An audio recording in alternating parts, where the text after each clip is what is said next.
What's going on, everybody? Welcome back to Draft Yoda, where we're data driven and prospect focused. Today, we're talking about my RB1. That is Missouri running back Ahmad Hardy. Okay. I've got Hardy carrying a 9.13 grade on my 10-point scale, making him my number 21 overall prospect and top running back on my draft board in 2026. Now, if you've watched enough football, you've probably heard people say running back position doesn't matter like it used to. I would like to disagree. I think that Ahmad Hardy and the guy coming up next, who is my RB2, because they're both very, very close, um, are the kind of player that make you question that idea. Okay? Because when you turn on the tape, you're watching a runner who consistently creates yards that simply don't exist. They shouldn't exist. You know, this is a player who doesn't just gain yards, he steals them. He makes the 3-yard run turn into an 8-yard run. He turns an 8-yard run into a 20-yard run. And by the fourth quarter, defenders are tired of tackling him. And that's what makes Hardy special. He's not just productive, he is a punisher. And in my opinion, he's one of the most complete pure running backs in college football. Ahmad came out of Lowry County High School in Mississippi. He wasn't a 5-star. He wasn't one of the top prospects in the country. He wasn't even considered one of the top recruits in his own state. He was largely overlooked. So he went to Louisiana Monroe, and that's where things changed. As a true freshman, he immediately came in and was one of the more productive runners in the country. I believe he had over 1,300 yards, 13 touchdowns, freshman All-American, Sun Belt Freshman of the Year, and perhaps most impressively, he had 93 forced missed tackles his freshman year. That would be third in the entire country as a freshman at Louisiana Monroe. Okay? Doing things like that makes you pop up on an NFL scout's radar. Missouri came calling, and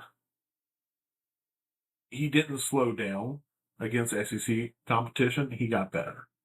2025 had nearly 1650, if I remember correctly, rushing yards, 16 touchdowns. He had 8 100-yard games. He was on the Doak Walker list. He was a first-team All-American. I believe he was second nationally in rushing yards. Those aren't good numbers. Those are elite numbers. Those are RB1 numbers. If you question his ability to turn on the Mississippi State game, he had 298 rushing yards and 3 touchdowns against Mississippi State. That is, without a doubt, one of the best SEC rushing performances that I have seen in recent memory. That game alone immediately became part of what he sends out to scouts at the next level. Because he did something that elite players do. They produce signature performances.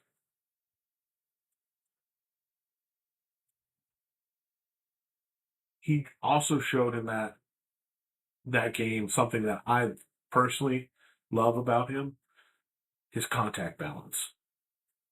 He has some of the best contact balance I've seen in college football. When defenders hit him, he stays upright again, and again.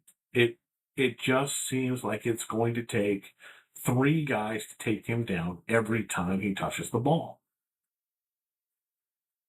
I watched a game where he looked like he had been tackled 3 different times, but yet somehow was still running. That's rare. That's something that will set you apart and will keep defensive players having nightmares about you, knowing they can't just lay a hit on you. They've got to wrap up and be fundamentally sound. Otherwise, you're going to bounce and keep it moving. One of the second things I love about him is his vision. He's patient. He understands leverage. He understands how blocks develop. And he consistently puts himself in a position to maximize every carry he has.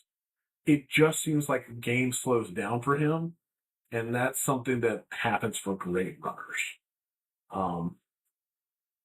Third thing, his toughness. He doesn't avoid contact. He welcomes it. He almost, if he was a bigger player, they would have had him as a linebacker because he seeks out hitting people. He's willing to finish runs by lowering his shoulder and making defenders pay. And that's part of what makes him so difficult to defend because late in the game, if you've been hit by a guy like this multiple times, you start pulling up just a little bit. I've seen it on tape. I've watched the film.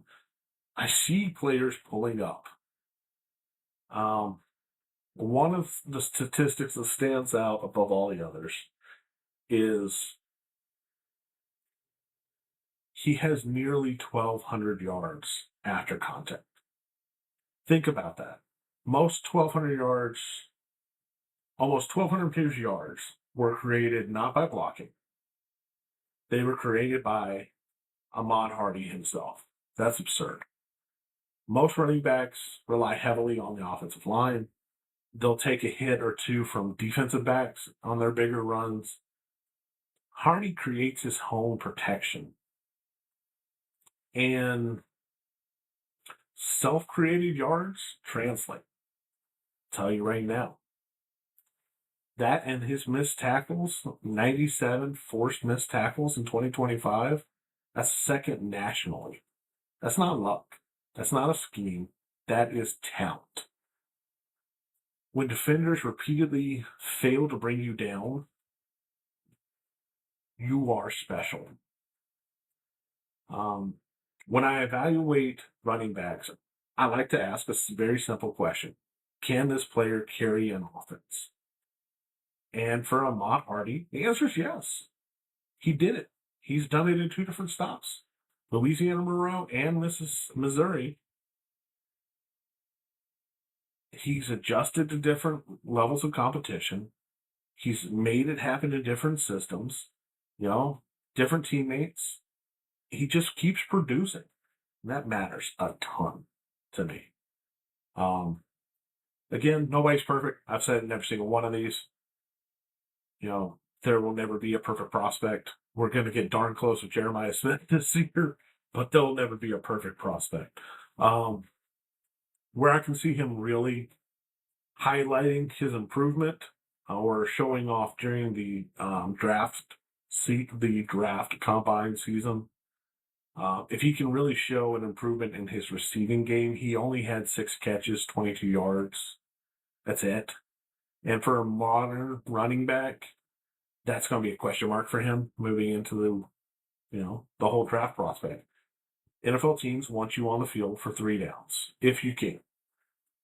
And Hardy is a beast on down 1 and down 2, but if you're in passing situations, he hasn't really shown it. Another concern is his long speed, his top end speed. He's not slow by any means, but he's not a track star either. There's been times when defensive backs eventually catch him from behind.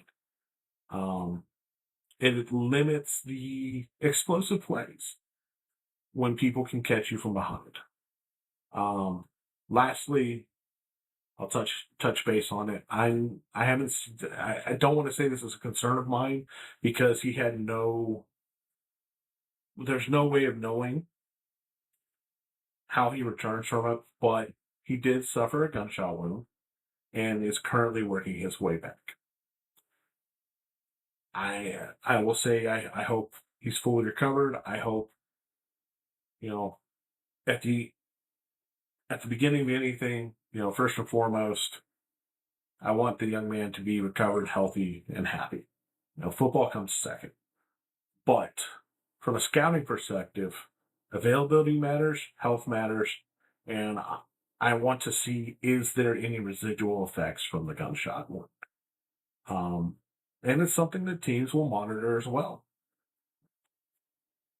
It could affect his draft stock. But the reason Hardy is my RB1 is simple. He does the hard things for a running back to do. He creates his own yards. He has vision, contact balance, toughness, and he produces. Those traits consistently show up on film, and they consistently translate to the next level. Yes, he needs to improve in the receiving game. Yes, he needs to be just a little bit faster to make those explosive plays really come out. But if you told me I've got to get 2 yards, I've got to get 3 yards, and I need to hand it to a running back in college football this season to make that happen, Ahmad Hardy is my first, second, and third overall pick to get those yards. That's why he's on the top of my board. He's the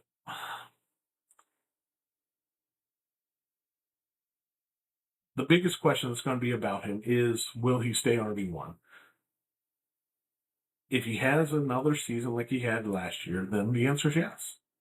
But there's going to be challengers. I've got one. The next video that comes out will be a solid challenger for him because they are literally divided by thousandth.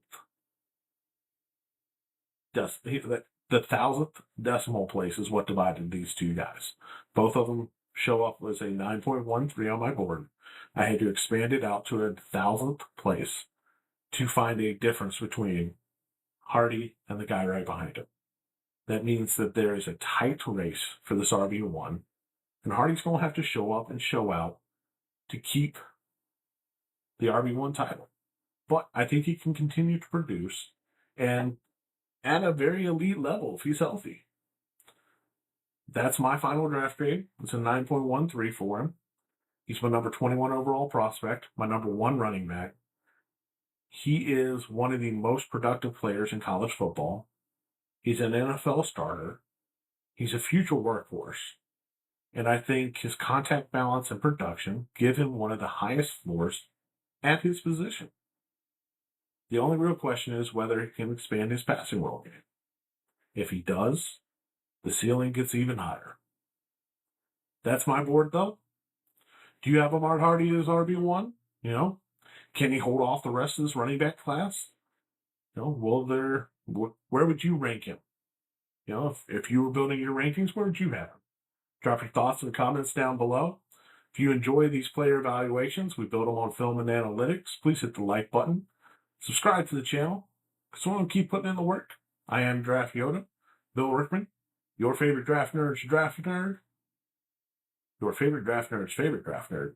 I'll see you guys next time.